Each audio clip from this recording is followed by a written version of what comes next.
Hey everybody, welcome back. It's business and it's time to have the overview of the Kirov, the tier 5 Russian cruiser, which I gotta say is a bit of an exercise in mediocrity.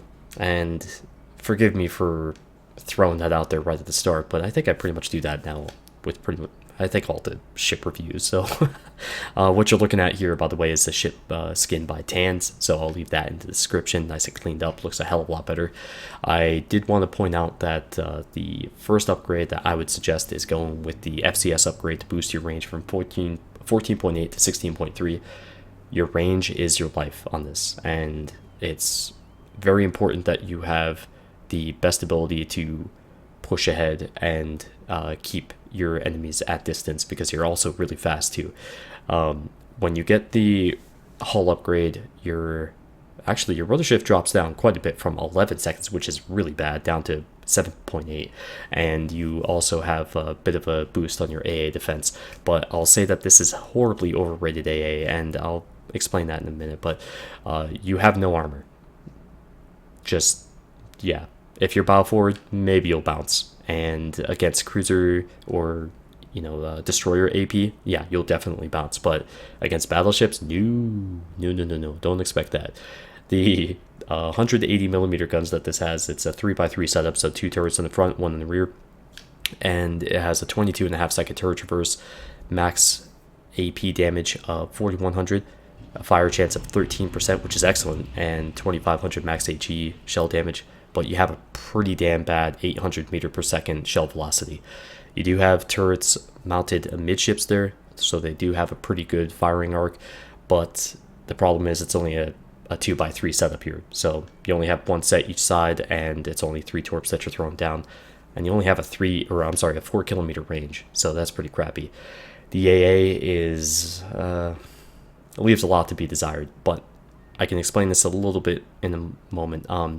You actually have the chance with those secondary guns there, the 100mm dual purpose guns. You actually have a good chance to possibly make something worthwhile out of the AA. But really what it comes down to is, with this ship, you have a horrible turn radius, 860 meters. So similar to the Molotov, it's like a Yamato. That's how it handles. It sucks. I cannot stand driving this ship. Of course, I do have main armaments mod 1. I do actually run AA guns mod 2 because of the fact that I want the extra range, because even though it's not, the AA is overrated, it's worthwhile to have it, I think, in order to try to provide some sort of protection for yourself, because if a carrier comes after you, you're probably dead because of that turning radius. But yeah, so it does have a 14.2 kilometer detection range as well, which goes up to 11 billion when you fire. But I do run BFT as well as last stand, because you will lose your engine very frequently with the ship. I run vigilance as well, because again, the shortcoming on this ship is the turn radius. I need to have as much warning as I can get. I do plan on running advanced firing training and possibly manual fire control for AA, because you have the aforementioned 100mm dual purpose guns, which can make a huge difference. That would almost be like having defensive fire at tier 5, and I could say that I would love to try that out. I don't think I'm going to, because I don't think I'm going to bother playing the ship all that much more after this overview. But again, as far as the camo is concerned, the color scheme looks badass on this ship. The Russian cruisers have such a cool color scheme, and I of course go with the type 5 camo. Drops your detection range down to 13.8. and normally this is where I go ahead and show you the speed flag and whatnot, but I guess I didn't record that. But this thing can get up to 37 plus knots, which is insanely fast. And you may be wondering why the hell I'm showing you an Arizona clip. Well, 2 things. 1, this is how you don't play a Kirov, and then 2, watch the 4th turret. I'm going to fire that right now, and pay attention to the dispersion on that. Holy shit, that looks incredible. That's like statistically perfect. But that's also how you don't play a Kirov. You gotta use your range when, well, at least at the start of the match. In the next clip, you'll see me pretty much charging ahead against a a few cruisers, and it's a totally different situation than this. Though at the start of the match, you can't just throw your Kirov away like that, and I do appreciate the accusations. That's always nice. But here I am going up against a couple Yorks, a totally different situation. Of course, the enemy team only has 5 ships remaining to our 9. We have a 300 plus point lead, so things are looking all right, but you get to see how ineffective angling can be against higher caliber shells. What I wanted to do real fast too is tell you how this ship stacks up against the other ships at tier 5. It has the second longest range behind the Königsberg, the shortest range torps with the third longest torp reload, which kind of sucks, the quote best AA rating amongst the tier 5 ships, and I think it doesn't really equate to shooting down a lot of ships in practice. In theory, yes, but I actually find the Mermanx to be better because, well, I don't know, I guess it's just because it's a Mermanx. And speaking of Mermanx, you would think I have this guy dead to rights, right? And thankfully he's not shooting AP, he's just shooting HE. And this is one of the things, it just, I should have killed that guy outright. I mean, that was a pretty damn good shot, but nope. And as far as the rest of the attributes are concerned, it has the fastest top speed, it has the turning on par with the Yamato, which, let's see, if we're comparing to the rest of tier 5, it's 110 meters worse than the Furutaka, 180 worse than the Königsberg, 260 meters worse than the Omaha, and 270 worse than the Mermanx. That's insane. And it actually has double the rudder shift of the Mermanx. Wow. And which, of course, that means that it has the worst rudder shift at tier 5 for the cruisers, and the second, or well, the next closest one would be the Furutaka, and it's almost a full second slower than that. And it also has the worst detection when firing without camo. That's pretty shitty. So what can this ship actually do? Well, when you go up against something like a Congo, or in this case a Nagato, aim for the secondaries with AP, and when you get glorious dispersion like this, you'll do pretty good damage. I mean, 6,200 damage with just those 6 shells is, I mean, that's nothing to scoff at.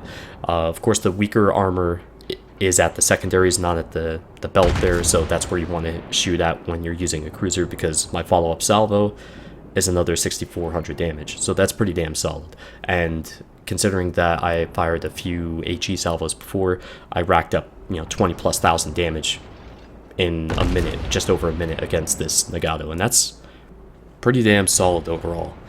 But, I really think this plays better against battleships, especially when you're with battleships where you can support them, as opposed to what some cruisers can do where they can kind of run off on their own and do their own thing. This isn't that type of ship, at least not in my experience, and I would say that this is not a ship that can carry very well because of the fact that, again, yes, you have the speed, but you don't have the detection, you don't have the armor. I mean, granted, it's a tier 5 cruiser, you shouldn't expect it to have the armor. You gotta play it like you're going to get killed every single time you get shot at. But, damn, this just, it seems like I would be better off using a Svetlana in most situations. That's not really something you could say about the Omaha versus the Phoenix, or the Furutaka versus the Kuma. Or certainly not the case if you were talking about the Königsberg versus the Karlsruhe. Karlsruhe. But I just think the ship, I don't even think it needs to get any attention. I don't like the ship at all. And I do think if you're trying to play it effectively, though, the way I would do it is use it as a flanker. If you've got a couple other ships with you, that's the best way to do it. You gotta be able to try to spread that damage around. That attention is really important, because it only takes one salvo to get rid of you, and that actually applies to a lot of cruisers as well. They can knock you out with a couple salvos. A Königsberg in less than 10 seconds can annihilate a Kirov. I mean, that's saying a lot, but I do find that even against destroyers, this is lacking in a big way, and I say that only in respect to the fact that I'm still, in these clips here, I'm running the AA module, the upgrade for the range.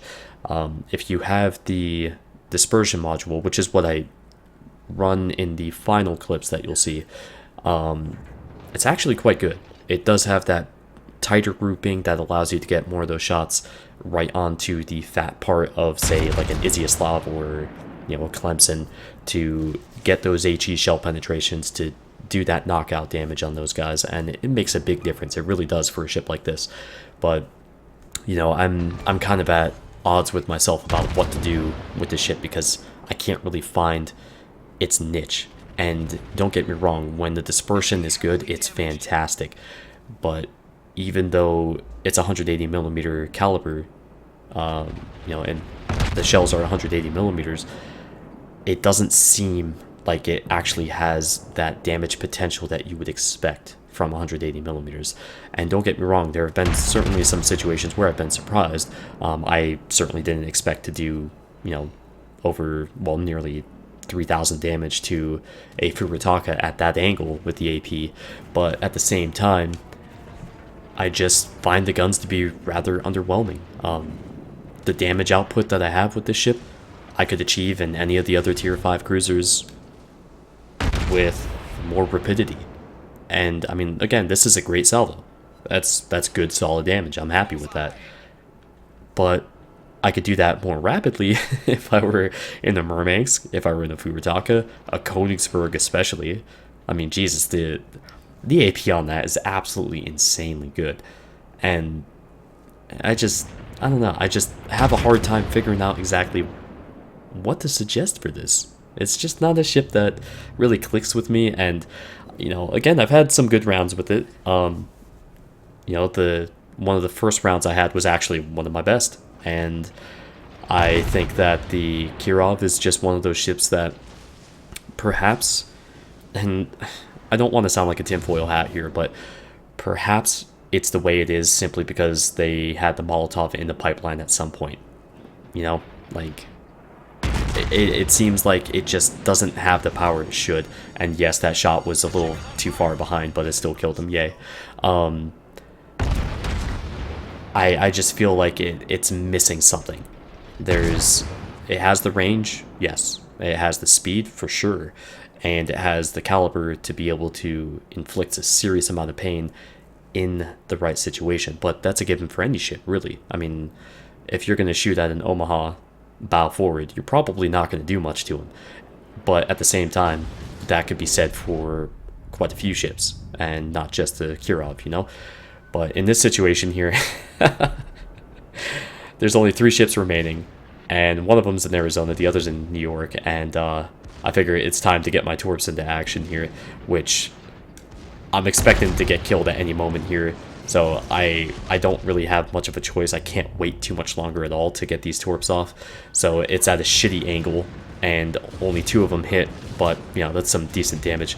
I try to get my port torps off to the New York, but he dies, and now it's only a matter of time before I get killed by the secondaries here. I need to get a little bit more damage, but the good thing is I've set this guy up to get him killed. Even though I get CQE'd, he walks right into the torps there, which ends the match.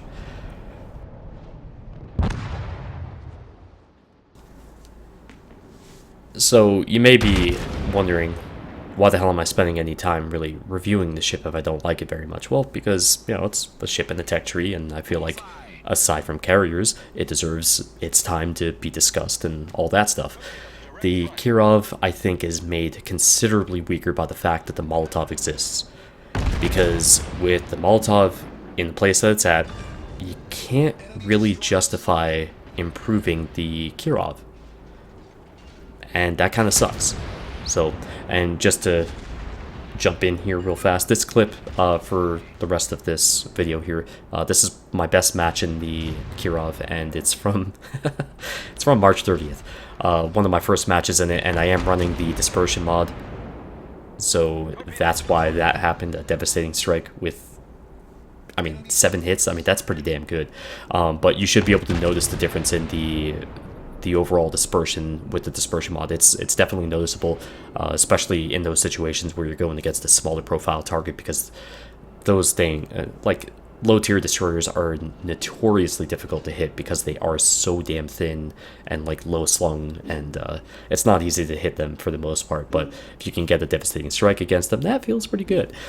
But and I also want to point out that while you may have broadside targets and you may have 180mm shells, sometimes this type of shit still happens. Those ended up just a bit too high. If those were slightly lower in the water, or at the closer to the water line, I mean, you could see that's certainly up above where they should have hit.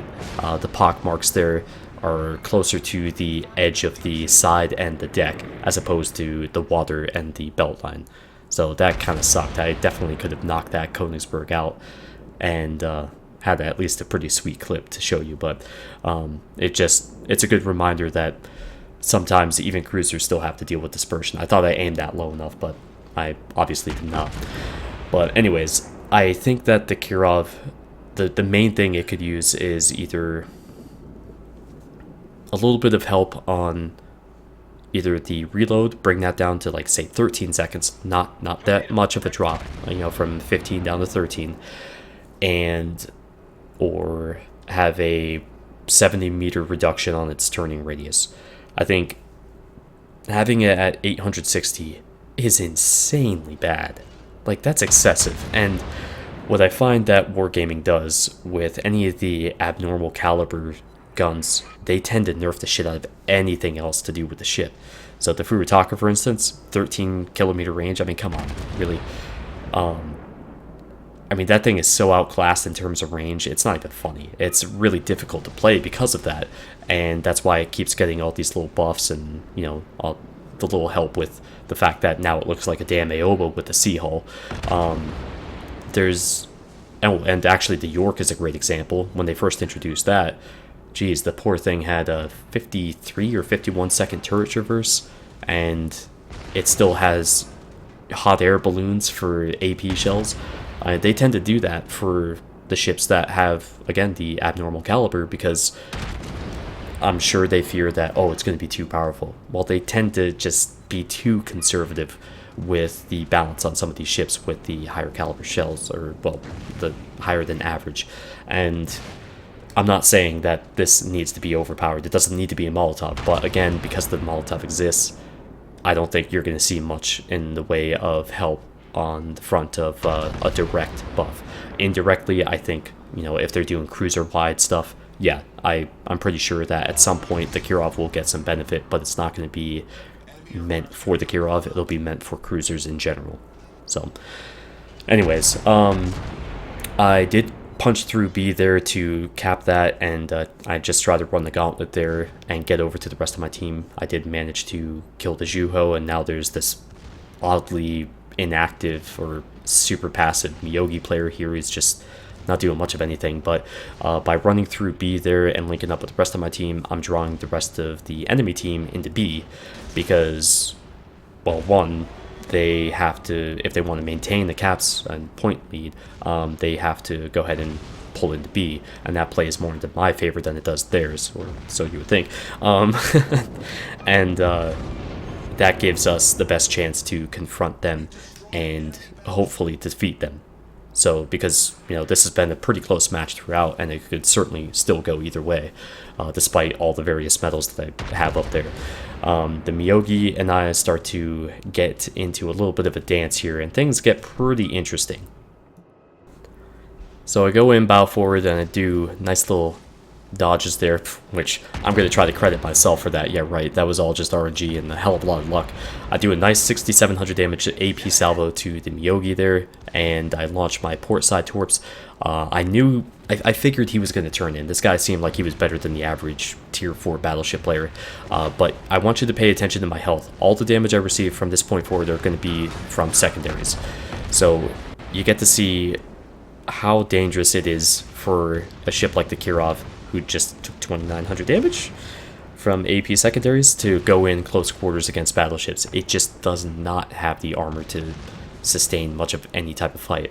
Now, of course, this is your bread and butter when it comes to launching torps, and I barely get those off before I finally get taken out right there by the secondaries. No surprise. But Get the flesh wound, right? Wait for it. Oh, okay, there it is. But that was my best match that I had in it, and that was 4 months ago. I've tried to play this ship, and I just can't seem to get the hang of it. And maybe today on stream, I do actually plan on playing some other games today, but maybe what I'll do is I'll jump in for Warships for a few minutes, and we could take it from there as far as maybe throwing around some Kirov matches. I'll try out the dispersion module instead of the AA module. But I mean, as you can see, I don't really have very good numbers with this ship. It's just, for me, it just doesn't click. And while the Bodioni, the Shores are certainly better, both offensively and, well, basically every other way, I can't seem to get the damn hang of this ship. I really don't like it. I don't think it's a good alternative to some of the other tier 5 ships. I do think pretty much everything else, actually I think this is the worst tier 5 cruiser without question. It has potential, every ship does, but when it comes down to it, this is lacking in all the ways that would make me feel comfortable with using it. And it comes down to the maneuverability.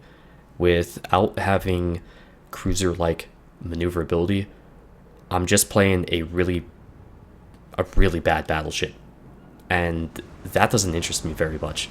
And this is where I start to get a little bit more stagnant with progressing down the Russian cruiser line, because it's pretty much more the same from this point forward. But that's it for the Kirov overview today. I do plan on streaming today, probably at 3 p.m. Eastern. We can take it from there. But I look forward to your comments, of course, in the section below.